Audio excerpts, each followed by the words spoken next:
the pretext for our gathering today is this book, The Case of Crimea's Annexation Under International Law. Actually, it's a collection of papers of very distinguished scholars from various parts of the world who were asked a very simple question: what do they think about the case of Crimea, and what the implications of case of Crimea maybe for international law? What is important, the conference was mentioned here as a a kind of the trigger of this for this book. What is important to mention that these papers were written after the conference. So it is not the collection of conference papers or pre-conference papers even, but rather a reflection of the course of debate during 2 days of the conference 3 years ago. Say a few words about your impression about the book. What's good, what's weak in this concept? Thank you very much, and thank you very much for the invitation to join the panel. I think to start off with, I was hugely impressed by the range of contributions to the book. I think that it, as an international lawyer, the great strength of it was that it didn't just tackle one issue from the same angle. It gave various angles. So you become exposed to topics such as the economic sanctions regime through the WTO, international criminal law, use of force, international humanitarian law, all topics that we're going to be talking about tonight. And I think for me, one of the critical strengths of the book is the idea of the focus on Crimea. Now, sometimes that can be a real problem because it raises the question, why are you focusing on one particular issue? Is this any different to any other issue? Why is the focus there on Crimea? To me, this is a great strength because what it actually does is it concentrates the mind on this particular issue, this particular moment in post-Cold War history. Sure, when we are talking about Crimea's annexation, we are talking about probably the major violation of international law since the Second World War. It's really unique and unprecedented. The gravity of violation is really unprecedented. Let's explain to them what exactly is the role of international law in the world we live in. As long as we are taking the general point of why international law matters, I will try to speak about general points first, and then probably use the Crimea's annexation as an example. Well, actually, when you ask an international lawyer why international law matters, you might receive all sorts of answers. Well, I would basically summarize the most frequent ones and those which appear to me as more adequate. Well, firstly, I would say that international law provides the minimum rules for the international system, for the coexistence of states. It is like the last instance for the person, for ordinary person, for the person who is counting that someone will do something.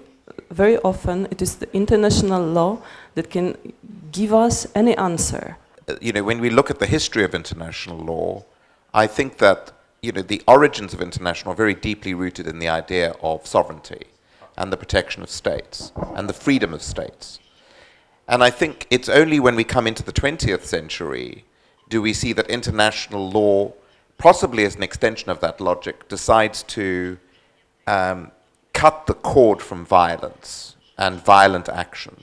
So a recent book by two Yale professors, Professor Una Hathaway and Professor Scott Shapiro, called The Internationalists, puts into the public spectrum the idea of the 1928 Kellogg-Briand Pact, which was this major international treaty which effectively abolished war and said that war was no longer the way to solve international dispute. Just very recently, President Trump made a statement about the vote taking place in the General Assembly about Jerusalem through the United States Ambassador, Nikki Haley, to the United Nations, that a record would be kept of those who voted against the resolution. Right? We will take names. We'll take names. I don't know why they'll take names. They're actually recorded on Wikipedia and the United Nations website. So President Trump shouldn't have been wasting his ambassador's time telling her to take the names. It's in the United Nations record. You know, one way of looking at this is to say that law functions in a democracy, and the whole point about democracy is that people vote, or the entities vote. So that's the structure of the United Nations system. To a similar one, idea vividly discussed by Ukrainian international lawyers. Why don't we reverse our agreement of 1991 to the Russia's succession to the Soviet Union as a permanent member of the United Nations, and actually as a member of the United Nations, because if you, as you might recall, the Russian Federation as the part of the Soviet Union wasn't a member of the United Nations, unlike Belarus and Ukraine. And here, of course, the answer is that, again, to do that would be extremely difficult because international organizations are basically run by their internal practice. And there's the stable practice of the United Nations for the last 25 years that this is how it should be. And if we talk about the responsibility of Russia, in 2001, when Commission of International Law accepted the articles on state responsibility, they decided that the state cannot actually commit a crime. The state can only make internationally wrongful act, and this is it. What we can actually expect is that Russia will pay internationally for this internationally wrongful act. Well, I'll start with answering your question. I think that what has already been declared by Ukraine to date is absolutely sufficient, because Ukraine has been extremely clear about the status of Crimea, of the Autonomous Republic of Crimea and the city of Sevastopol. The relevant Ukrainian piece of legislation was adopted already in spring 2014, and the declarations made by the Ukrainian leadership have not given any shadow of doubt that Ukraine considers this territory to be occupied by the Russian Federation. The historical claims, this is, well, probably the best that they can produce, but there's absolutely no reason why one should think that history starts in 1801 and doesn't start before or after.